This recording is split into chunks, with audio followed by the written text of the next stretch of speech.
So Crystal Palace have won another trophy. Their third trophy in 12 months. And to be honest, I'm not annoyed about it. A very good managerial appointment. They did well to invest and they did well to build their team and be able to fight out amongst the big guys. Whilst we sit back and we're comfortable in our positions and we've done well ourselves to get into Europe for the first time. Obviously, they took it a step further in a lower Europa competition, but at the same time, they took it beyond and managed to win themselves a trophy. Fair play.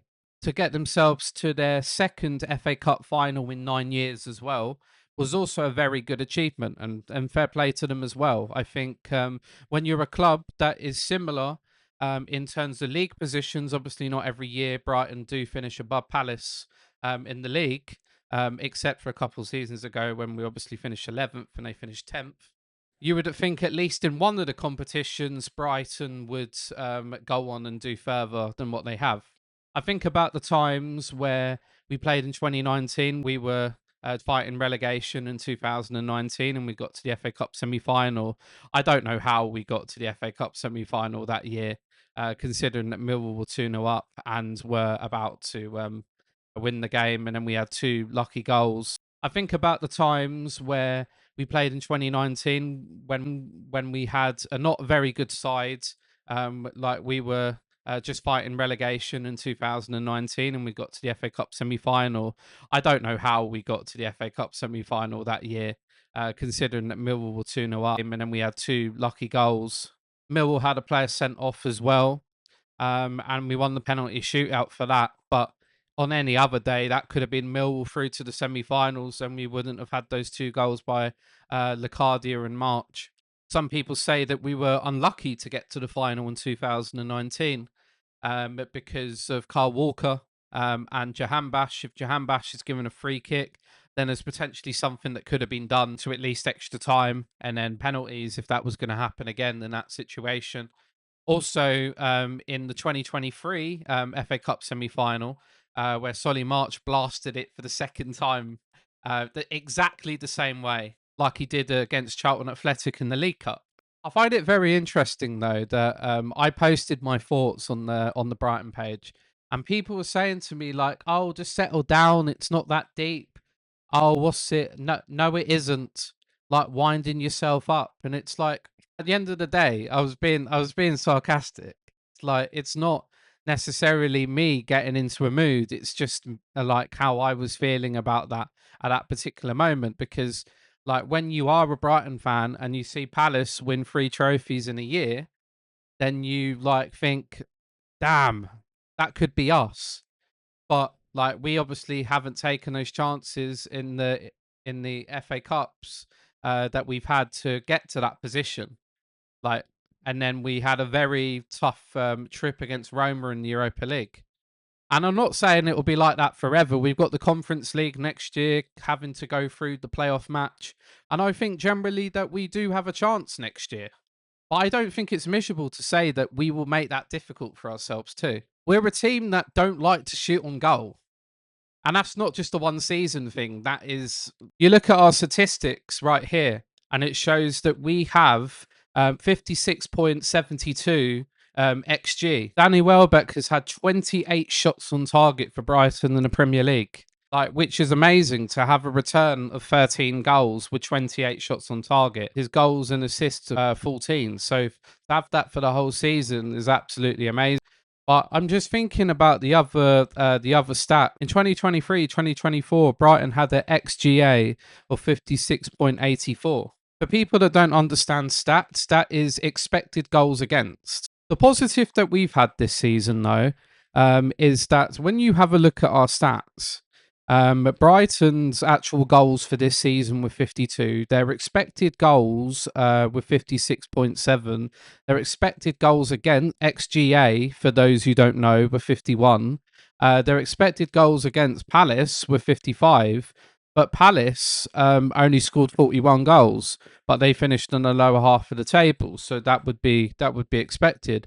But funny enough, Palace's expected goals were just over Brighton's, but Brighton were more clinical this season. And it begs the question that, like, we have become more clinical. We're not wasting away more chances than we used to do when we were a lower club. Hence why the results were different. At but at the same time, like, we are also missing the mark occasionally of getting top six. And again, that's not necessarily a problem. That is like other teams doing well in those positions. Okay, those teams could have slipped up, but you look at Bournemouth, for example, have managed to actually be able to like have like a longer run of consistency, which you could say is unfair because we had our run of consistency as well. Particularly after the 1 in 12, but that's to differentiate. Bournemouth have been consistent all season, while we had a 1 in 12 record, 1 in 13th record before we went on 6-7 games. Winning in a row? While Bournemouth had that more consistency throughout the whole season. Why I'm talking about a lot of these stats is because, like, it goes into the point of what ifs. And people say, well, we finished 8th this season. We finished 8th last season. What you moaning about?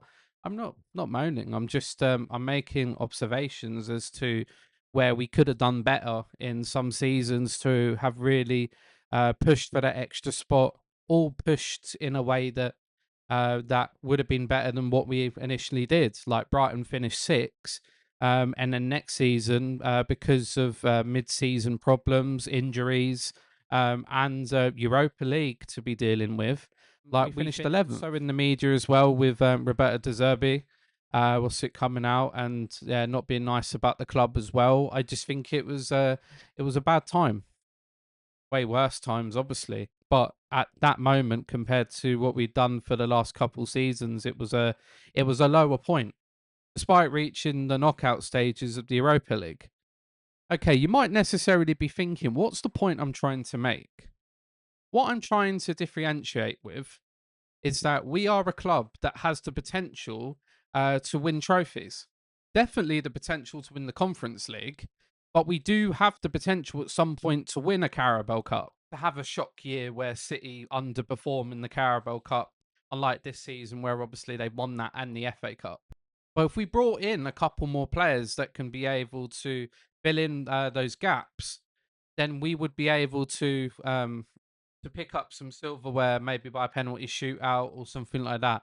But it's interesting because, and we have to be smarter tactically as well. Sometimes in the matches against Palace, sometimes I just felt like we just got overran in the home match against Palace when Dunk get caught out of position, and then Ismail Assar scored that goal. I think it's down to sometimes we push too far up and then we leave everything behind. And then that's where the goals come in for the other teams. We also have a tendency to concede last minute goals as well, and poorly taken goals from set pieces. I was getting some phlegm out of my throat. But again, fair play to Palace. And hopefully there won't be more trophies for a little while. But who knows? They could go and win the Europa League now.